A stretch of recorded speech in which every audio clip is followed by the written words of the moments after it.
Hello and namaskar दोस्तों. I welcome you all in my online learning platform of Crack Grade B.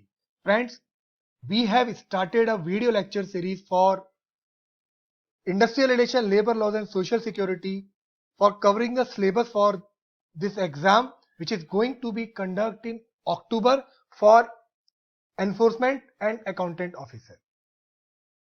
Till now we have covered theoretical part of social security, and in subsequent lecture we will cover all the acts related to social security in India, and today we are going to learn the first act, Employee Compensation Act 1923.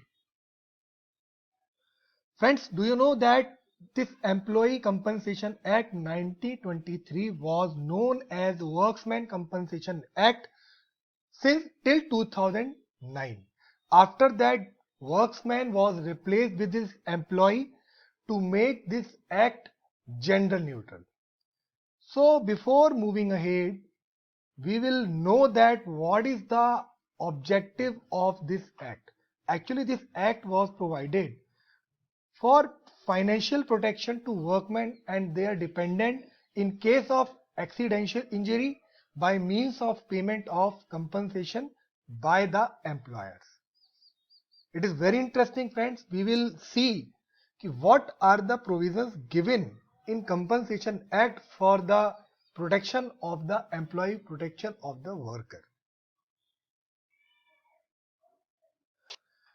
So in this video lecture series, we will cover all these topics which is related to industrial relation, labor laws and social security, and which is very relevant and very important from your exam point of view. Before moving ahead, I would like to inform you that we have prepared a study material for all these three subjects: industrial relation, labor law, social security, general accounting principle and Indian economy. If you want to purchase this material, it will cost you 1699 for all these three material. And if you want to purchase industrial relation, labor law, social security, general accounting principle only, it will cost you 1499. And if you want to purchase industrial relation, labor law, social security only, it will cost you 1299.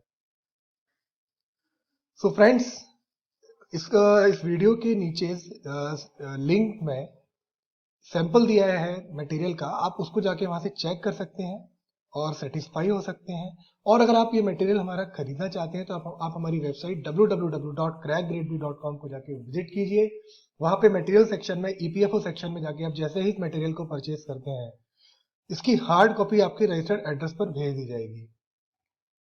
और अभी lockdown की वजह से we are not able to send the hard copy of this material, तो we have make a provision that आप इसको अभी online भी पढ़ सकते हैं as soon as आप जैसे इस मटेरियल को खरीदते हैं.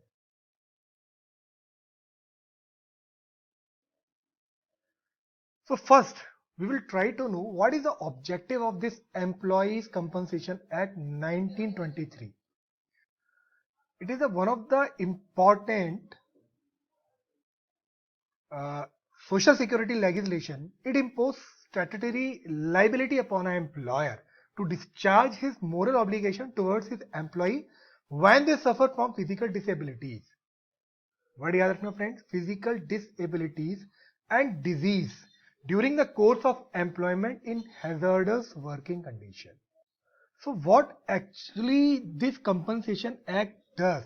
Actually, the Employees Compensation Act is a social security legislation. It imposes statutory liability upon an employer to discharge his moral obligations towards his employee when they suffer from a physical disability and diseases during the course of employment and in hazardous conditions. So the act also seeks to have the dependent of the employee rendered destitute by the accidents and from the hardship arising out from each accident. The act provides for cheaper and quicker mode of disposal of dispute relating to compensation through special proceedings than possible under the civil law. And the act extend to the whole of India. What I mean to say, मैं यहाँ पर देखो friends क्या कहना चाहता हूँ. देखिए friends, सबसे पहले आप एक चीज समझने की कोशिश कीजिए मान लीजिए कोई भी वर्कर है, if a worker is working in an organisation, in any factory, in any establishment, कहीं भी काम कर रहा है, किसी भी ऑर्गेनाइजेशन में काम कर रहा है, जो हमारे इस एक्ट के शेड्यूल 2 में डिफाइंड किए गए हैं, अकॉर्डिंग टू दिस एम्प्लॉयमेंट, अगर कोई भी कंडीशन ऐसी पैदा होती है, कोई भी कंडीशन ऐसी आती है जिसमें वर्कर की डेथ हो जाती है या इंजरी हो जाती है, तो उस केस में उसको कंपनसेशन कैसे मिलेगा, कंपनसेशन किसको मिलेगा, कंपनसेशन की वैल्यू क्या होनी चाहिए, कंपनसेशन को प्रोटेक्ट कौन करेगा, कौन उसको एनफोर्स करेगा, किस अथॉरिटी को क्या पावर है उस एक्ट को एनफोर्स करने के लिए, ये सारी की सारी चीजें जो हैं इस एम्प्लॉइज कंपनसेशन एक्ट 1923 में डिफाइंड है। तो अब धीरे धीरे आगे जब हम इसको बढ़ेंगे, इस एक्ट को स्टडी करेंगे, तो हम ये देखेंगे कि क्या क्या प्रोविजंस दिए हैं कि अगर इस एक्ट के अंदर कोई भी इंजरी, एक्सीडेंट, डेथ या कोई भी मिस हैपनिंग होती है, तो उसके लिए क्या क्या कंपनसेशन है, और who are liable to give compensation और who are able to take compensation. तो सब कुछ डिफाइंड है इस एक्ट में। Now we will see one by one various provisions of this act. So first we will see applicability of that. देखिए friends, कोई भी एक्ट है, first you will try to know that कि वो act जो है वो एप्लीकेबल किस किस पर होता है और एप्लीकेबल किस किस पर नहीं होता है। तो मैंने दोनों पॉइंट्स को यहां पर रखा है। देखिए सबसे पहले तो ये क्या है, it is extended to whole of India, ये याद रखना, ये इंडिया में हर जगह एप्लीकेबल है without any interruption. Now will see कि ये किस किस एरिया में अप्लाई होता है और किस किस एरिया में अप्लाई नहीं होता है। देखिए इसके एप्लीकेशन के लिए this act will apply to the factories, mines, plantations, transport establishments, construction workers, railway, ships and circus. अब इसको अगर आप डीप में डिफाइन करोगे तो मुझे लगता नहीं है कि यूपीएससी के एग्जाम के लिए आपको इनकी डेफिनेशंस की डिटेल में जाना जरूरी है। आप बस इतना याद रखो कि ये इन सारी जगह अप्लाई होता है, और ये कहाँ कहाँ अप्लाई नहीं होता है वो भी जानना बहुत जरूरी है। ये अप्लाई नहीं होता है member of arm forces of unions पर, employees covered by ESI act 1948। देखिए इसमें एक छोटा सा कॉन्सेप्ट है। अब एक चीज देखिए, ये सिंपल लैंग्वेज में कहता है कि जो भी कंपनसेशन या जो भी चीजें आप ईएसआई एक्ट के थ्रू ले रहे हैं वो आपको एम्प्लॉइज कंपनसेशन एक्ट 1923 के अंदर नहीं मिलेंगी। तो सिंपल है कि एक एक्ट से अगर आप कोई बेनिफिट ले रहे हैं तो you are not liable to get any benefit in the same benefit in another act. यानी कि दो सेम बेनिफिट अगर आप दोनों एक्ट में ले रहे हैं तो इट विल बी इलीगल। दूसरा, casual workers and workers employees other than trade union business. देखिए इस पॉइंट को भी याद रखने की कोशिश की है, other than trade union business. इसमें एक केस था कि कोई ट्रक ड्राइवर है और उसका एक्सीडेंट हो गया और उसको प्रूव करना है कि वो एक ऑर्गेनाइजेशन के लिए काम कर रहा है for getting this compensation which is defined under employees compensation act 1923। तो सबसे बड़ी चीज है कि सबसे पहले उसको एस्टेब्लिश करना पड़ेगा कि वो उस बिजनेस में, उस ट्रेड में काम कर रहा है, then he is able to get any type of compensation which is defined under this act. Same with casual worker, casual worker include होते हैं इस एक्ट के अंदर, कैजुअल वर्कर हैं, बट कैजुअल वर्कर अगर ये नहीं शो कर पाए कि वो जो काम कर रहे हैं या जो उन्होंने बिजनेस किया, वो जो काम किया वो जिसके लिए कर रहे हैं उससे रिलेटेड है कि नहीं है, तो यहां पर एक डेफिनेशन में थोड़ा सा चेंज है, इसकी एप्लीकेबिलिटी में थोड़ा सा चेंज है कि कैजुअल वर्कर अगर वो प्रूव कर देते हैं कि हाँ वो उस एस्टेब्लिशमेंट से रिलेटेड है, तब तो वो कैजुअल वर्कर कवर होंगे, अदरवाइज वो कवर नहीं होंगे। ओके, तो ये तो होगी इसकी एप्लीकेबिलिटी की बात। अब बात करते हैं फ्रेंड्स आगे। देखिए इसमें कई सारी डेफिनेशंस हैं, various definitions are given in this act. पर मेरे लिए क्या इंपॉर्टेंट है मुझे वो देखना है। तो जैसे मैंने यहाँ अपने नोट्स में या अपनी प्रेजेंटेशन में जो डिफाइन किया है वो बताया है कि एक कमिश्नर होगा under this act, compensation as defined under this act और डिपेंडेंट। देखिए कंपनसेशन को कैसे कंप्यूट किया जाता है वो जानना बहुत जरूरी है, बट कंपनसेशन तो डेफिनेशन में दिया ही है, कंपनसेशन क्या क्या होगा तो वो जानना जरूरी नहीं है। अब देखते हैं फ्रेंड्स डिपेंडेंट्स। डिपेंडेंट्स में आपके तीन तरह के डिपेंडेंट्स हैं, whether actually or not, wholly depend or wholly or partial depends upon the earning of the employ. ठीक, तो वेदर और एक्चुअली और नॉट में कौन कौन आएगा, विडो आएगी, अडॉप्टेड सन आएगा, डॉटर आएगी, विडोड मदर आएगी। यानी कि माता जी जो हैं वो अगर विधवा हैं तो वो डिपेंड है, अदरवाइज अगर उनके पति जिंदा और कहीं नौकरी कर रहे हैं तो वो डिपेंड नहीं माने जा सकते। इसके बाद सन और डॉटर जिन्होंने 18 साल की एज एक्वायर कर ली हो वो आते हैं वोली डिपेंडेंट की कैटेगरी में। Then wholly or partially depends upon parents, minor legitimate son, unmarried daughter जिसकी शादी ना हुई हो, माइनर ब्रदर जो जिस भाई की एज 18 साल की नहीं हो, कमाने लायक नहीं, वो आपके ऊपर डिपेंड है, unmarried sister, minor child, predeceased daughter, son, paternal grand parents, मतलब आपके दादा दादी को भी कवर कर लेगा वो, लेकिन वो इट्स डिपेंडेंट्स की डेफिनेशन में डिफाइंड होने चाहिए। और अगर कमिश्नर को या हायर अथॉरिटी को लगेगा कि हाँ वो डिपेंडेंट है तभी आपको वो कंपेंसेशन देगा। तो इसको तीन कैटेगरी से याद रखना friends, weather actually or not, वोली डिपेंड्स और वोली और पार्शियली डिपेंड, तो आप इजीली याद कर पाओगे। ठीक है, अब चलते हैं अगला देखते हैं फ्रेंड्स कि आगे क्या है। नाउ इसकी एक डेफिनेशन बहुत इंपॉर्टेंट है, ये फ्रेंड्स याद रखना। देखिए क्वेश्चन यूपीएससी इतना इजी तो नहीं पूछेगा आपसे, बट आप एक चीज देखो, इसमें छोटी छोटी चीजों को जानने में कोई बुराई नहीं है। Just like what is the meaning of the employer, any body of persons incorporated और नॉट। ठीक है, मैनेजिंग एजेंट, अगर किसी एस्टेब्लिशमेंट ने किसी ऑर्गेनाइजेशन में मैनेजिंग एजेंट रखा हुआ है तो वो भी एम्प्लॉयर के रूप में काउंट होगा।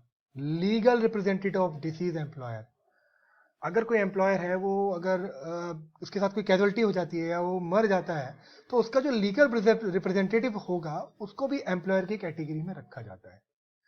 नाउ अब देखते हैं कि what is the definition of employ. A railway servant not permanently employed in any administrative district, sub-divisional office of a railway and not employed in any such capacity as specified in schedule second। देखिए schedule second क्या है, schedule second में जितने भी employees की definition है ना वो सारी शेड्यूल सेकंड में डिफाइन की गई है। तो उसके हिसाब से अगर वो जो एम्प्लॉय है रेलवे का वो शेड्यूल सेकंड में है तो वो रेलवे का एम्प्लॉय काउंट नहीं होगा, और दूसरा एडमिनिस्ट्रेटिव डिस्ट्रिक्ट और सब डिविजनल ऑफिस के अंदर। नाउ मास्टर सीमैन और other members of the crew ship, ये भी आपके एम्प्लॉय होते हैं। Captain of crew of an aircraft, person recruited as driver, helper and mechanic, और जो विदेश में भी रिक्रूट होते हैं ना वो भी कंपनसेशन की डेफिनेशन में आते हैं, लेकिन उनको कंपनसेशन देने का जो तरीका है वो थोड़ा सा डिफरेंट है as compare to the members who are working in India. So there is a difference between the person who is working abroad and who is working in India. If you want to give compensation for these employee, तो you have to differentiate between them. और वो differentiation कहाँ आएगा जब आप उसको compensation दोगे। Now a person recruited working abroad, जिसकी बात मैं भी ऊपर कर रहा था, उसके अलावा अगर आपको लगता है कि कुछ छूट रहा है तो आप शेड्यूल सेकंड देख लो, उसमें सारे के सारे डेफिनेशंस में कवर किया गया है। तो schedule second is related to the definitions of the employ, उसमें क्लियरली डिफाइंड किया गया है कि कौन कौन आपके एम्प्लॉय होंगे। तो मेरे हिसाब से मुझे लगा इंपॉर्टेंट है, वो मैंने आपको अपनी इस सीरीज में डिफाइन कर दिए। ओके, नाउ अब विल सी फ्रेंड्स, अब आती है बात डिसेबलमेंट की। देखिए डिसेबलमेंट को समझना आपके लिए बहुत जरूरी है, बहुत टफ भी नहीं है। देखिए डिसेबलमेंट होता क्या है, loss of capacity to work और to move, it result in loss and reduction in earning capacity, this is called disablement. Disablement क्या होता है, डिसेबलमेंट होते हैं आपके दो तरह के, एक होता है पार्शियल डिसेबलमेंट होता है, एक टोटल डिसेबलमेंट। पार्शियल डिसेबलमेंट होते हैं फर्दर टू टाइप्स के, जिसमें बोलते हैं टेम्परेरी पार्शियल डिसेबलमेंट और दूसरा परमानेंट पार्शियल डिसेबलमेंट। अब इसको आप एग्जांपल से समझने की कोशिश कीजिए। पहले समझते हैं टेम्परेरी पार्शियल डिसेबलमेंट। इसमें क्या होता है, reduce his earning capacity in type of employment in which he was already engage. मान लीजिए कि वो काम कर रहा है गाड़ी को बनाने का, इन मारुति में काम कर रहा है, वो गाड़ी फिटिंग का काम कर रहा है। अगर वो इस तरह का एक्सीडेंट उसके साथ होता है कि वो उस काम को दोबारा नहीं कर पा रहा, गाड़ी फिटिंग का काम दोबारा नहीं कर पा रहा है, यानी कि जिस एम्प्लॉयमेंट में एंगेज है वो और वही काम वो नहीं कर पा रहा है, इस तरह के जो डिसेबलमेंट को हम बोलते हैं टेम्परेरी पार्शियल डिसेबलमेंट। दूसरा है परमानेंट पार्शियल डिसेबलमेंट। इसमें क्या होता है, reduce earning capacity of employee which he can earn to work in any type of employment. यानी वो कहीं भी काम करे लेकिन वो काम नहीं कर पा रहा है, उसने अपना पूरा एफर्ट मार दिया काम लेने के लिए, लेकिन उसकी इंजरी से वो निकल नहीं पाया और उस काम को करने के वो लायक नहीं बचा। तो इस तरह का जो डिसेबलमेंट होता है वो होता है परमानेंट पार्शियल डिसेबलमेंट। अब एक होता है टोटल डिसेबलमेंट। ये क्या है, सबसे डेंजरस है, सबसे ज्यादा नुकसान होता है इसमें एम्प्लॉय को। Incapacity an employ for all work which he has capable of performing at the time of accident. मतलब वो कोई काम नहीं कर सकता। इसका मतलब ये हुआ कि अपने बेस्ट एफर्ट के बाद भी वो काम करने में सक्षम नहीं है, तो वो हो गया टोटल डिसेबलमेंट। जस्ट लाइक उसके पैर कट गए, उसके हाथ कट गए, वो काम नहीं कर पा रहे, तो वो कहलाएगा टोटल डिसेबलमेंट। ओके फ्रेंड्स, तो ये डेफिनेशंस, ये डिसेबलमेंट्स के जो कंफ्यूजन्स हैं वो आप क्लियर रखना अपने दिमाग में। अब देखते हैं कि liabilities, employers liability for compensation, किस किस केस में उसकी लायबिलिटी बनेगी, किस किस केस में नहीं बनेगी। देखिए, इसमें दो तरह की लायबिलिटी होती है एम्प्लॉयर की। एक होती है पर्सनल इंजरी से जो आती है, एक आती है ऑक्यूपेशनल डिजीज से। पर्सनल इंजरी से मतलब मशीन में हाथ आ गया, कुछ हो गया। और कुछ कुछ जगह ऐसी होती है जहां पर डिजीज जो है, जैसे मान लिया कि कोई जहरीली गैस निकल रही है, तो धीरे धीरे उसका उस पर असर हो रहा है। तो उस तरह की जो डिजीजेस होती हैं उसका असर उन पर धीरे धीरे होगा, और उसकी वजह से अगर उनको कोई डिसेबलमेंट होता है या उनको कोई प्रॉब्लम होती है तो वो ऑक्यूपेशनल डिजीज में आएगी। और पर्सनल इंजरी मतलब कोई भी एक्सीडेंट हो जाता है तो वो पर्सनल इंजरी के केस में आता है। अब देखो, इनको मैंने दोनों अलग अलग पॉइंट्स में डिफाइन किया है। In case of personal injury, injuries cause to employ, injury must be cause by an accident, ये कंडीशंस हैं जिसमें आपका एम्प्लॉय लायबल होगा। Arising out of employment, arising in the course of employment. याद रखना, देखो ये चार कंडीशन क्या है। सबसे पहले कंडीशन के एम्प्लॉय होनी चाहिए, एम्प्लॉय होना चाहिए जो डिफाइन किया हुआ है एक्ट में। दूसरा, ये एक एक्सीडेंट से होनी चाहिए, एक्सीडेंट होना चाहिए तब आपको इंजरी हुई, ये भी डिफाइंड है इसके अंदर। दूसरा, एम्प्लॉयमेंट से होनी चाहिए। एम्प्लॉयमेंट से कैसे होनी चाहिए कि आप मान लीजिए आप कहीं बाहर जा रहे हो या बाहर आपका कहीं एक्सीडेंट हुआ किसी वजह से और उस समय आप ड्यूटी पर नहीं हो, तो उस केस में आपको एम्प्लॉयमेंट नहीं माना जाएगा और कंपनसेशन नहीं मिलेगा। और तीसरा, arising in the course of employment, आप जब काम कर रहे हो तब वो इंजरी हुई है। मान लिया आप लिफ्ट चला रहे हो, सीढ़ियों पर चढ़ रहे हो, ऊपर कहीं से गिर गए हो, कब, जब आप अपनी प्रीमिसेस के अंदर हो, आप एस्टेब्लिशमेंट के अंदर हो, आप ऑर्गेनाइजेशन के अंदर हो, तब जो इंजरी होती है तब वो काउंट करेगा कि ये जो बंदा है वो कंपनसेशन के लायक है और एम्प्लॉयर्स की लायबिलिटी बनेगी उसको कंपनसेशन देने के लिए। अब ऑक्यूपेशनल डिजीज में क्या होता है, देखिए कुछ डिजीज, अब आप याद रखना शेड्यूल 3 जो है ना वो बहुत बड़ा है, उसमें कुछ डिजीजेस डिफाइंड किए गए हैं, उसमें से क्वेश्चन नहीं आएगा, बस अब याद रखना। उसमें पार्ट ए भी, पार्ट बी और पार्ट सी दिए गए हैं। तो ऑक्यूपेशनल डिजीज में क्या होगा, अगर कोई भी इंजरी या कोई भी डिजीज होता है, अगर वो शेड्यूल 3 के पार्ट ए में जो डिजीज दिए गई हैं उनसे होता है, तो वो आपके ऑक्यूपेशनल डिजीज में काउंट होगा। अगर injuries due to employment specified in part B of schedule 3 for a continuous period of not less than 6 month, मान लिया कि शेड्यूल 3 में पार्ट बी में कुछ ऐसी डिजीज दी गई हैं जिसमें एम्प्लॉय 6 महीने से कांटेक्ट में आया है, तब वो माना जाएगा कि ऑक्यूपेशनल डिजीज है। और वो डिजीज ऑक्यूपेशनल डिजीज है, अगर वो वेरीफाई हो जाता है तब आपको एम्प्लॉयर जो है लायबिलिटी, एम्प्लॉय की लायबिलिटी बनती है आपको कंपनसेशन देने के लिए। तीसरा है injury due to employment specified in part C for schedule 3। Schedule 3 is related to occupational disease. अगर इस केस में उसको कोई ऑक्यूपेशनल डिजीज होता है, कोई भी डिजीज होती है जो पार्ट सी और शेड्यूल 3 में डिफाइंड है, तो उस डिजीज का जो पीरियड है, यानी कि वो डिजीज कितने टाइम टच रहने के बाद आई है, वो आपका सेंट्रल गवर्नमेंट डिफाइन करेगी, डिसाइड करेगी। उसका कोई टाइम पीरियड नहीं है। इसका टाइम पीरियड 6 है, और ये जो है पार्ट ए और शेड्यूल 3 में दी गई, उसका भी कोई टाइम पीरियड नहीं है। इसका 6 मंथ है, और थर्ड वाले का जो है वो गवर्नमेंट डिसाइड करती है। अब आपकी theory of notional extension of employment है। देखिए बहुत इंपॉर्टेंट थ्योरी है। If the employee dies due to accident while going to workplace from resident or while returning from a workplace to resident, as an accident arising out of and during the course of employment, and such employee is entitled for compensation.